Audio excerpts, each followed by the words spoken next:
Hi, I'm Scott Mentzer with Orchard Home Mortgage, and I want to welcome you to the weekly mortgage update. So let's jump right in and talk about what happened last week in the mortgage world. And so mortgage rates did improve last week, and this was mainly due to speculation that the Fed would pivot at their meeting that happened today, and that they could indicate that their future rate hikes could be in smaller increments. That meeting did happen. I'll talk about it in a little bit. So that was some good news last week for what was going on in the mortgage markets. So what's happening this week? So again, the Fed met today. They released their statement, and the Fed Chair Jerome Powell at 2:30 gave his conference, and I'll talk about how that affected the markets in a little bit. So the big indicator there is what are they going to do December and February meetings, and they did talk about that, and again I'm going to get to that in a little bit. So that is really the big event affecting rates this week. So what else is affecting rates? There's some economic data coming this week, so we'll get key jobs data on Friday, which could cause a little bit of volatility this week, and we're going to have to see how that plays out. So again, that's Friday, jobs data. And then the other thing is overseas central banks. The Bank of England will meet on Thursday, and again, this could affect markets in the morning, depending on how outside markets react to what the Bank of England does. People are expecting that they're going to be conservative in their battle against inflation, but again, we're going to have to see. So let's look at some of the news that's going on in the real estate and mortgage market at this time. So the big thing that just happened is the Fed did approve a 0.75 point hike, and this takes us to the highest that their rate has been since 2008. They did indicate that there could be a change in their policy ahead. They could slow down, not have these large amounts, and so that could be good for mortgage rates. But unfortunately, at Powell's conference at 2:30, his statements didn't really, his recap wasn't good for rates, and then the mortgage markets did react to that, and rates have gone up a little bit.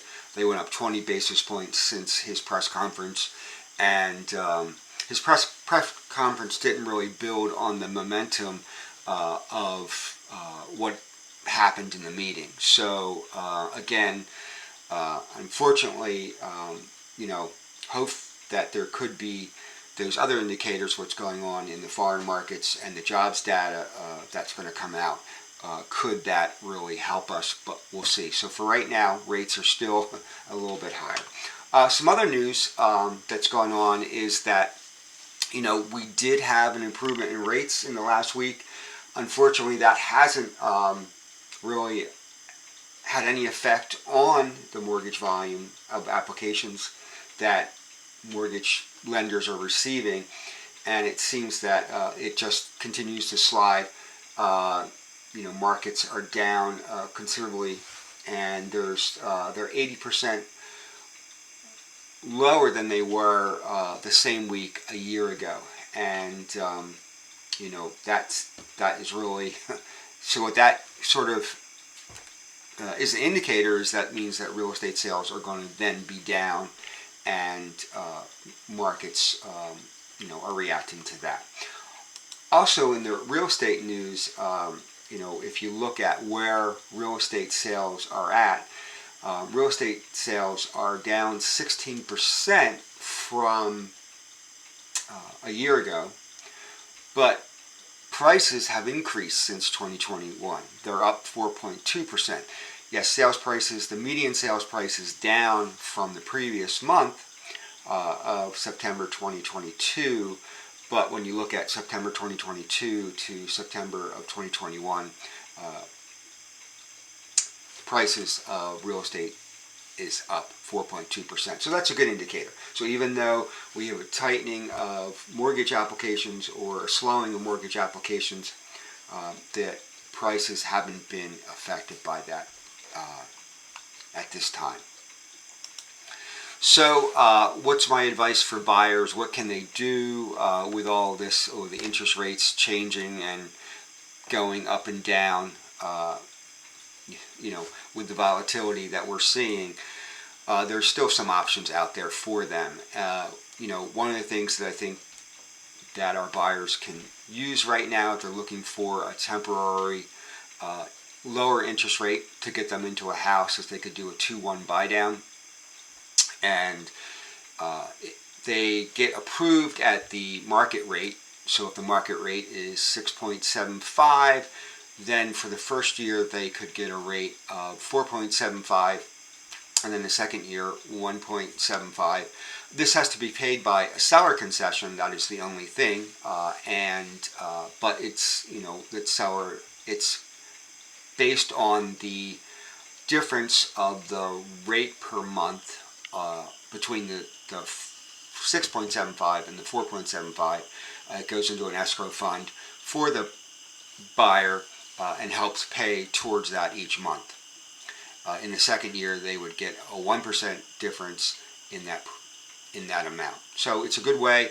The reason why I think some lenders are doing this is they think that interest rates will be down in at least 2 years, and that the buyers could refinance.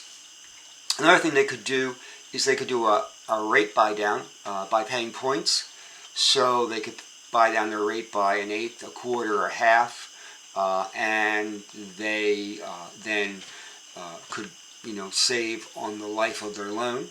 And again, for this, they don't have to use the seller concessions. If they have additional cash, they could do that. If our buyers do have additional cash, they could do a higher down payment, and that would lower their monthly payment if they're looking for a lower monthly payment.